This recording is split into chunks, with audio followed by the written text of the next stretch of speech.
రాష్ట్ర ప్రభుత్వం Mahalakshmi subsidy gas scheme మార్గదర్శకాలు విడుదల చేసింది. ఈ నెల 27న ఈ పథకం ప్రారంభించనుంది ప్రభుత్వం. మహాలక్ష్మి పథకంలో భాగంగా 500 రూపాయలకే గ్యాస్ సిలిండర్ ఇవ్వనుంది. రేషన్ కార్డు ఉన్నవారంతా మహాలక్ష్మి ఎల్పీజీ స్కీమ్ కు అర్హులేనని పేర్కొంది. ప్రజాపాలన ప్రోగ్రాంలో 40 లక్షల మంది లబ్ధిదారులను గుర్తించినట్లు తెలుస్తోంది. మహాలక్ష్మి పథకంతో మహిళల ఎంపవర్మెంట్ పెరుగుతోందని తెలిపింది. వాయు కాలుష్యం కూడా తగ్గుతుందని పేర్కొంది.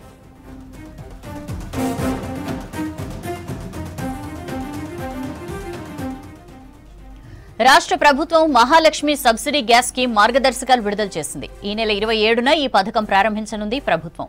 మహాలక్ష్మి పథకంలో భాగంగా 500 రూపాయలకే గ్యాస్ సిలిండర్ ఇవ్వనుంది.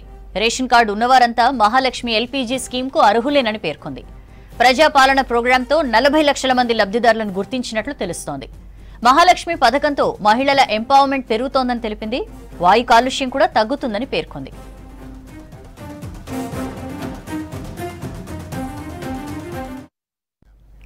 సమ్మక్క సారలమ్మ దీవెనలతోనే తెలంగాణలో ప్రజా ప్రభుత్వం ఏర్పడిందన్నారు ముఖ్యమంత్రి రేవంత్ రెడ్డి. ఈ నెల 27న మరో 2 గ్యారంటీలను అమలు చేస్తామని చెప్పారు. మేడారం జాతరపై కేంద్ర ప్రభుత్వం వివక్ష చూపడం సరికాదన్నారు. అంతకుముందు గవర్నర్ తమిళిసై, కేంద్ర మంత్రి అర్జున్ ముండా సమ్మక్క సారలమ్మ అమ్మవార్లను దర్శించుకున్నారు.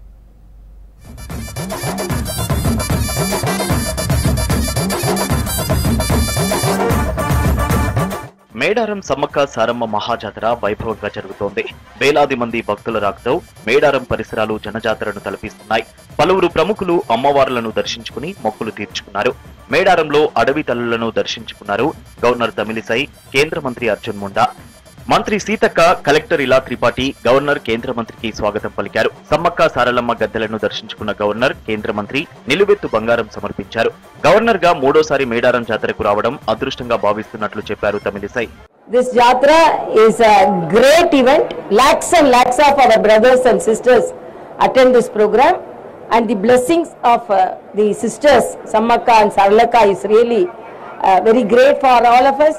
Third time I am attending. Very fortunate, and I think I am the only governor consecutively 3 years I am attending, and I am really fortunate for that, and I love the people of Telangana. దేశంలోని అతిపెద్ద ఆదివాసీ జాతర మేడారం మహాజాతర అని కొనియాడారు కేంద్ర మంత్రి అర్జున్ ముండా. దేశ ప్రజలంతా సంతోషంగా ఉండాలని మొక్కుకున్నామని చెప్పారు. మేడారం అభివృద్ధికి సహకరిస్తామని హామీ ఇచ్చారు అర్జున్ ముండా. ये एक सबसे बड़ा उत्सव है जनजातीय आदिवासी समुदाय का, और मुझे दूसरी बार यहाँ आने का मौका मिला. मैं देश भर के आदिवासियों को यहाँ से माँ समक्खा सरला के धरती से उनको प्रणाम करते हुए यह उत्सव, यह त्यौहार, यह फेस्टिवल आप सबके लिए बेहतर हो, प्रभावी हो और जीवन उन्नति का हो. మధ్యాహ్నం ప్రత్యేక హెలికాప్టర్లో మేడారం వెళ్లారు సీఎం రేవంత్ రెడ్డి. ముఖ్యమంత్రి హోదాలో సమ్మక్క సారలమ్మ అమ్మవార్లను మొదటిసారి దర్శించుకున్నారు. రాష్ట్ర మంత్రులు శ్రీధర్ బాబు, పొంగులేటి, కొండా సురేఖతో కలిసి అమ్మవార్లకు నిలువెత్తు బంగారం సమర్పించారు. సమ్మక్క సారలమ్మ ఆశీర్వాదంతోనే రాష్ట్రంలో అధికారంలోకి వచ్చామన్నారు సీఎం రేవంత్. ముఖ్యమైన ఏ కార్యక్రమమైనా తాము ఇక్కడి నుంచే మొదలు పెట్టామన్నారు. జోడో యాత్ర సమయంలో ఎలాంటి ఆటంకం లేకుండా జాతర జరిపిస్తామని మాట ఇచ్చామని, ఆ మాట ప్రకారమే జాతర కోసం 110 కోట్ల నిధులు విడుదల చేస్తామన్నారు. మేడారంలో శాశ్వత అభివృద్ధి పనులపై మంత్రులతో కమిటీ వేస్తామని చెప్పారు సీఎం రేవంత్. పోయిన సంవత్సరం ఫిబ్రవరి 6, 2023 నాడు హాత్సే ఆ జోడో కార్యక్రమాన్ని కూడా ఇక్కడి నుంచే మేము ప్రారంభించడం జరిగింది. ఆ రోజే చెప్పినాం, తప్పకుండా రాబోయే ఎన్నికల్లో ప్రజా తీర్పు కాంగ్రెస్ పార్టీకి అనుకూలంగా ఉంటుంది, ప్రజాప్రభుత్వం ఏర్పడుతుంది. పెద్ద ఎత్తున రాబోయే సమ్మక్క సారలమ్మ జాతరను మా చేతుల మీదుగా భక్తులకు అసౌకర్యం కలగకుండా అన్ని రకాల ఏర్పాట్లు మేమే సొంతంగా పర్యవేక్షించి ఏర్పాటు చేస్తామని ఆ రోజు చెప్పడం జరిగింది. అదేవిధంగా ఈరోజు అమ్మల ఆశీర్వాదంతో అధికారం వచ్చింది.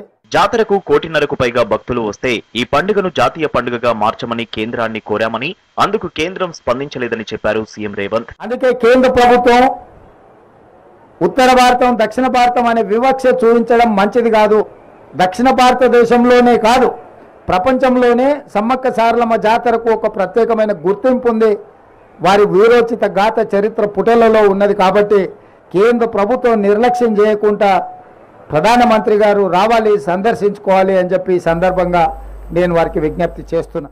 ఈ నెల 27న మరో 2 గ్యారెంటీలను ప్రారంభిస్తామని చెప్పారు సీఎం రేవంత్. 500 రూపాయలకే గ్యాస్ సిలిండర్, 200 యూనిట్ల వరకు ఫ్రీ కరెంటు స్కీమ్స్ అమలు చేస్తామన్నారు.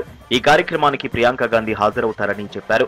రాష్ట్రంలో పెద్ద ఎత్తున ఉద్యోగాలు భర్తీ చేస్తున్నామని వివరించారు. 25,000 ప్రభుత్వ ఉద్యోగ ఖాళీలను భర్తీ చేసినాం.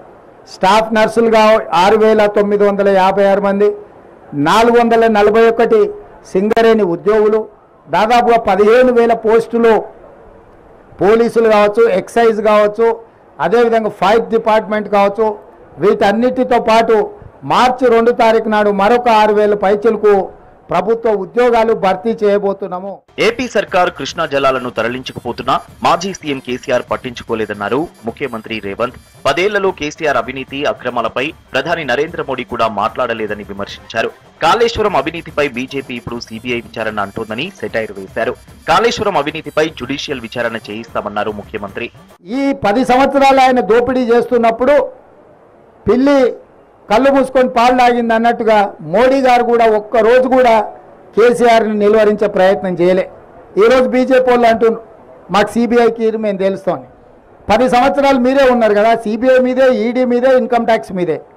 సింగిల్ కేసు అయినా కేసీఆర్ కుటుంబానికి వ్యతిరేకంగా మీరు ఎఫ్ఐఆర్ చేసిందా? ఒక్క రూపాయి అవినీతి మీదైనా మీరేమైనా విచారణ చేపట్టిందా? ప్రతిపక్షంలో మేము ఉన్నప్పుడు పదే మీకే అధికారికంగా ఫిర్యాదులు చేసినాం, కోర్టు నుంచి కూడా ఆర్డర్లు తీసుకొచ్చిన నేను, కానీ ఏ రోజు కూడా విచారణ చేయలే. ఇవాళ మేము జ్యుడిషియల్ ఎంక్వైరీకి ఆర్డర్ ఇచ్చిన తర్వాత న్యాయాధిపతులతోని న్యాయస్థానాల ద్వారా కేసీఆర్ అవినీతి మీద విచారణ చేయడానికి మేము నిర్ణయం తీసుకున్నాక ఇప్పుడు మమ్మల్ని అడుగుతున్నారు సిబిఐకి ఏమని. 3వ రోజు జాతరకు లక్షలాదిగా భక్తులు తరలి వస్తున్నారు. ఎక్కడ చూసినా ఇసుకేస్తే రాలనంత జనంతో మేడారం, గద్దెల ప్రాంతంతో పాటు జంపన్నవాగు కిటకిటలాడుతోంది.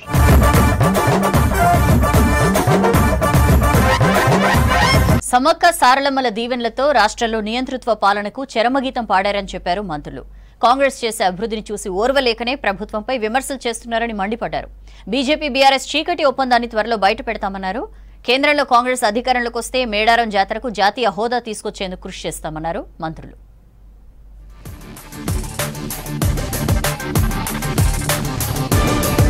కాంగ్రెస్ ప్రభుత్వం ఏర్పాటైన తర్వాత మొదటిసారి మేడారం జాతర జరుగుతుందన్నారు మంత్రి శ్రీధర్ బాబు. సమ్మక్క సారలమ్మను దర్శించుకుని నిలువెత్తు బంగారం సమర్పించి మొక్కులు చెల్లించుకున్నారు శ్రీధర్ బాబు.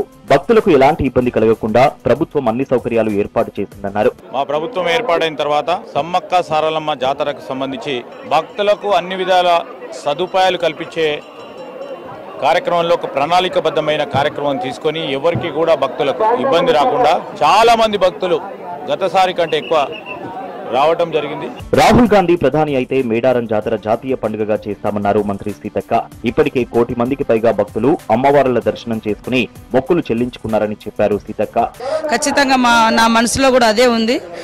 సరే వారు ఒకసారి మరి అధికార యంత్రాంగం అంతా కూర్చొని డిసైడ్ చేద్దాం అనుకున్నాం. మనకి ఈ టైం గ్యాప్ తోటి కొద్ది ఇబ్బంది అయింది. తప్పకుండా సమ్మక్క సారలమ్మ జిల్లాగా నామకరణం భవిష్యత్తులో జరుగుతుంది. జాతర కంటే ముందే 50-55 లక్షల మంది వచ్చిర్రు అనేది మా పోలీస్ అధికారుల నాకు ఇచ్చినటువంటి నివేదిక. ఇప్పుడు దాదాపుగా నిన్నటి వరకు ఒక 50 లక్షల మంది దర్శనాలు అయినాయి. 50-60 లక్షలు. రేపటి వరకు ఈ సంఖ్య పెరుగుతుంది, ఇంకా పెరిగే అవకాశం చాలా పెరుగుతుంది. రేపు ఎల్లుండి దాకా ఉంటుంది. కాబట్టి 1,25,1,5 కోటిన్నర కంపల్సరీ మొత్తం స్టార్టింగ్ నుంచి ఇప్పటి వరకు చూస్తే 1,50,00,000 దాటుతుందని అనుకుంటాం. సమ్మక్క సారలమ్మ దీవెనలతో నియంతృత్వ పాలనను అంతం చేసి ప్రజా ప్రభుత్వాన్ని ఏర్పాటు చేసుకున్నామన్నారు మంత్రి పొన్నం ప్రభాకర్. 75 రోజుల పాలనపై కొందరు ఇష్టం వచ్చినట్లు మాట్లాడుతున్నారని మండిపడ్డారు. కేంద్రంలో 10 ఏళ్ల నుంచి అధికారంలో ఉన్న బీజేపీ రాష్ట్రానికి ఏం చేసిందని ప్రశ్నించారు. కరీంనగర్ జిల్లా వీణవంక మండల కేంద్రంలో మినీ మేడారం సమ్మక్క సారలమ్మను దర్శించుకున్నారు మంత్రి పొన్నం. ప్రజల ఆకాంక్షలకు అనుగుణంగా నియంతృత్వానికి వ్యతిరేకంగా సమ్మక్క సారక్క నియంతృత్వానికి వ్యతిరేకంగా పోరాడినో ఆ విధంగా నియంతృత్వానికి వ్యతిరేకంగా ప్రజల పాలన ఏర్పడ్డది. ఈ ప్రజా పాలన మీద, ప్రజల పరిపాలన మీద కొంతమంది 70 రోజులు కాకముందే ప్రగల్భాలు పలుకుతా ఉన్నారు, ఇష్టం వచ్చినట్టు మాట్లాడుతారు. వాళ్ళు ఊళ్ళో దగ్గర పెట్టుకోమని హెచ్చరిక చేస్తా ఉన్నారు. వచ్చే ఎండాకాలంలో ప్రజలకు మంచినీటి కొరత లేకుండా చూడాలని అధికారులను ఆదేశించారు మంత్రి దామోదర్ రాజనరసింహ. పెండింగ్ లో ఉన్న పనులను వెంటనే పూర్తి చేయాలని సూచించారు. సంగారెడ్డి జిల్లా జహీరాబాద్ లో పలు అభివృద్ధి పనులకు సంబంధించి అధికారులతో సమీక్ష నిర్వహించారు దామోదర. తర్వాత ప్రభుత్వ ఏరియా ఆసుపత్రికి సందర్శించి డయాలసిస్ యూనిట్ ను పరిశీలించారు. ఈ డ్రింకింగ్ వాటర్ ఇష్యూ, తర్వాత ఇటుకేపల్లి ఆర్టీపీ స్కీమ్ ఉంది కదా, దాన్ని రివైవ్ చేయాలి. రివైవ్ చేసి రాబోయే కాలంలో జహీరాబాద్ కు త్రాగునీటి ఎద్దడి ఉండకూడదని చెప్పి ఒక డైరెక్షన్ ఇవ్వడం జరిగింది. హాస్పిటల్ సందర్శించినాము. ఇంకా 5 డయాలసిస్ యూనిట్స్ కావాలి ఇక్కడ, దాన్ని కూడా త్వరలో మంజూరు చేస్తాం. రేపు ఉమ్మడి నల్గొండ జిల్లాలో పర్యటించనున్నారు డిప్యూటీ సీఎం బట్టి విక్రమార్క. మంత్రులు ఉత్తమ్, కోమటిరెడ్డి వెంకటరెడ్డి పలు అభివృద్ధి పనులకు శంకుస్థాపన చేయనున్నారు. మిర్యాలగూడలో యాదాద్రి పవర్ ప్లాంట్ ను సందర్శిస్తారు. తర్వాత నక్కగూడెంలో లిఫ్ట్ ఇరిగేషన్ స్కీమ్ కు శంకుస్థాపన చేయనున్నారు మంత్రులు. కంటోన్మెంట్ బీఆర్ఎస్ ఎమ్మెల్యే లాస్య నందిత అంత్యక్రియలు అధికారిక లాంఛనాల మధ్య ముగిశాయి. కుటుంబ సభ్యులు, అభిమానులు కన్నీటి వీడ్కోలు పలికారు. మంచి భవిష్యత్తున్న యువ ఎమ్మెల్యే మరణించడం అత్యంత బాధాకరమన్నారు నేతలు. లాస్య నందిత పార్థివ దేహానికి నివాళులర్పించారు ముఖ్యమంత్రి రేవంత్, మంత్రులు, బీఆర్ఎస్ చీఫ్ కేసీఆర్, ఎమ్మెల్యేలు.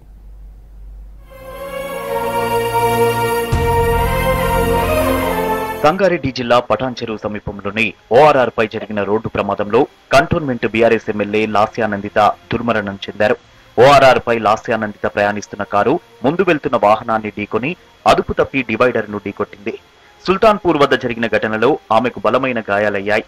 ఇదే ప్రమాదంలో కారు డ్రైవ్ చేస్తున్న ఆకాష్ కు కూడా తీవ్ర గాయాలయ్యాయి. పోలీసులు స్పాట్ కు చేరుకుని లాస్యను, ఆకాష్ ను ఆసుపత్రికి తరలించారు. అయితే లాస్య అప్పటికే చనిపోయారని సంగారెడ్డి ఏఎస్పీ సంజీవరావు తెలిపారు.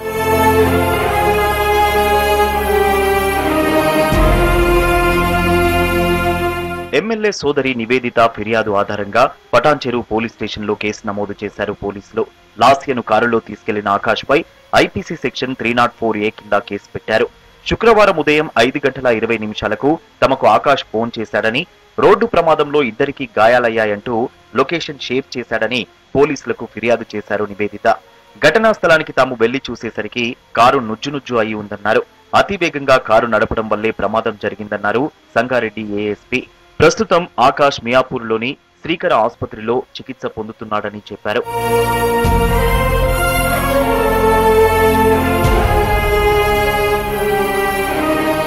సికింద్రాబాద్ గాంధీ హాస్పిటల్లో లాస్య డెడ్ బాడీకి పోస్ట్ మార్టం నిర్వహించారు. తలకు బలమైన గాయాలు కావడంతో లాస్య నందిత చనిపోయిందన్నారు గాంధీ హాస్పిటల్ హెచ్ఓడి కృపాల్ సింగ్. ప్రమాదంలో ఎడమకాలు విరిగిపోయిందని చెప్పారు. ముఖానికి గాయాలయ్యాయని, కింద దవడలోని 6 దంతాలు విరిగిపోయాయన్నారు.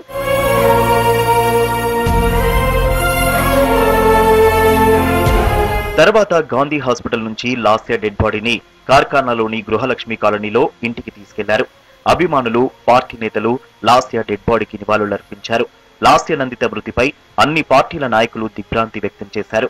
లాస్య అకాల మరణం తమకు తీవ్ర దిగ్భ్రాంతి కలిగించిందన్నారు స్పీకర్ గడ్డం వినోద్ కుమార్, సీఎం రేవంత్ రెడ్డి. నందిత తండ్రి సాయన్నతో తనకు ఉన్న అనుబంధాన్ని గుర్తు చేసుకున్నారు సీఎం. మధ్యాహ్నం లాస్య భౌతిక కాయానికి సీఎం రేవంత్ రెడ్డి, మంత్రులు, ఎమ్మెల్యేలు నివాళులర్పించారు. వారి కుటుంబ సభ్యులను ఓదార్చి ధైర్యం చెప్పారు.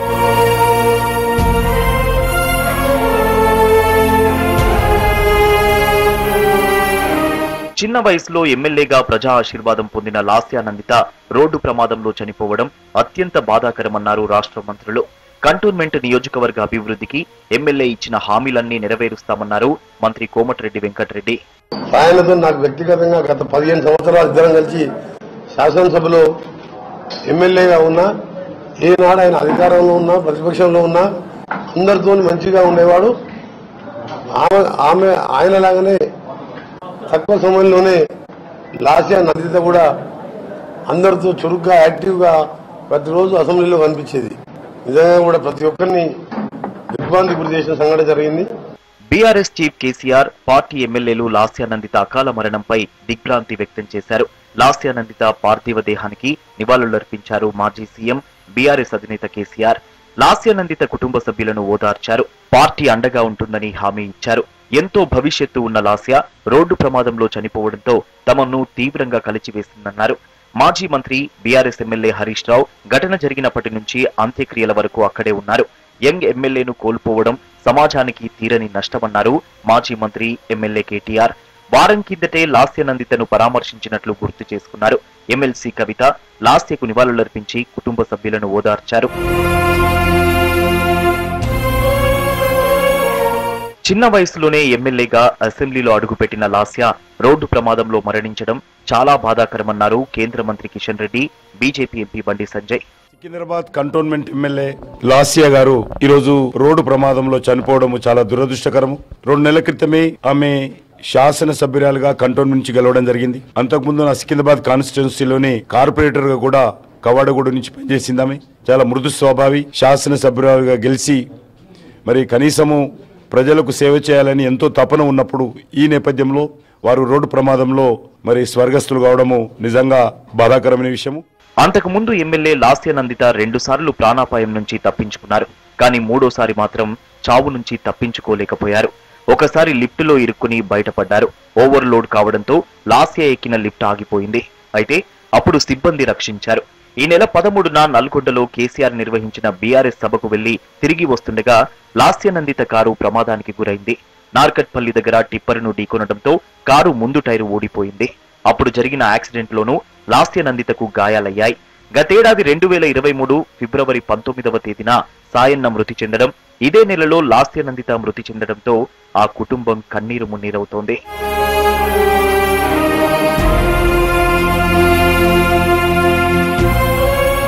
రాత్రి 7 గంటల టైంలో ఈస్ట్ మారేడుపల్లిలోని శ్మశాన వాటికలో ప్రభుత్వ అధికారిక లాంఛనాలతో ఎమ్మెల్యే లాస్య నందిత అంత్యక్రియలు జరిగాయి. తండ్రి సాయన్న అంత్యక్రియలు చేసిన చోటనే లాస్య అంత్యక్రియలు కూడా నిర్వహించారు. తమ అభిమాన నేత ఎమ్మెల్యేను చివరిసారి చూసేందుకు వేల సంఖ్యలో పార్టీ శ్రేణులు, అభిమానులు తరలివచ్చి కన్నీటి వీడ్కోలు పలికారు.